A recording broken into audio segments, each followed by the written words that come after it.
Deuxième question, on y va. Est-ce qu'on peut vraiment mourir de rire, à votre avis?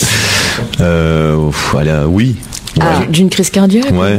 Enfin, d'un effet du rire, d'un rire très poussé. D'une conséquence. Voilà, exactement. Eh ben, effectivement, ça s'est vu, hein. En 1975, un quinquagénaire britannique, Alex Mitchell, a succombé devant la télé après un fou rire de plus de 25 minutes, hein.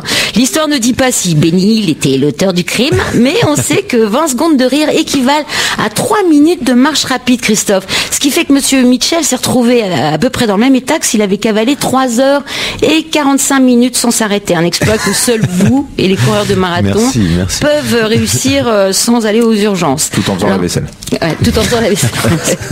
Effectivement, la respiration saccadée réduisant l'oxygène dans le sang, l'organisme réagit en accélérant les pulsations cardiaques, hein. Le corps se détend et les muscles se relâchent, et c'est pour ça qu'on finit généralement sur le canapé par se rouler par terre de rire, hein.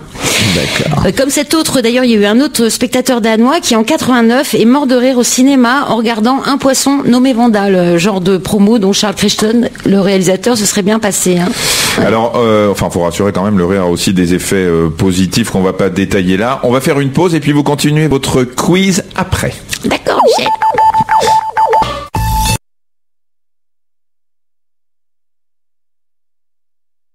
Véro. Oui, alors troisième question, hein, une question donc je sais qu'elle turlupinait pas mal de nos auditrices, hein. J'y vais. La taille du pénis des hommes a-t-elle un rapport avec celle de leur nez, hein? C'est la question que je pose. J'aimerais bien. Je le dis avant vous, Christophe. Je pense que c'est un fantasme.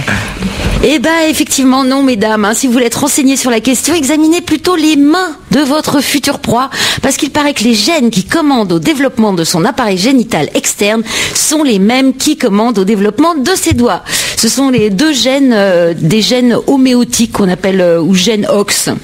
Ouais, voilà, donc quand on dit grosse main, grosse, eh ben c'est vrai. On a tous regardé nos mains là sur le plateau. Le plaisir n'a rien à voir avec la taille. Pardon, Patricia Chalon, psychologue qui interviendra tout à l'heure dans l'adoption. Le plaisir donné n'a rien à voir avec la taille, c'est bien connu. Oui, mais ça peut aider quand même. Le plaisir du nez? Non, le plaisir donné. C'est le professeur Gols qui est intervenu, psychiatre, dont on parlera tout à l'heure aussi. Oui, Patricia, vous vouliez développer? Je disais simplement qu'on peut donner beaucoup de plaisir avec un sexe qui n'a pas une taille extraordinairement grande. Eh bien, vous me faites plaisir. Enfin, pas pour moi, mais vous me faites plaisir. J'ai beaucoup d'amis qui vont se sentir mieux maintenant. Véronique. Des grands doigts, ça peut aider aussi, hein. Véronique. Alors, justement, passons Nous sommes samedi matin. Les ongles des mains poussent-ils plus vite que ceux des pieds? Ça me fait mourir de rire ce genre de questions. Il n'y a que ça, quoi, dans ce livre.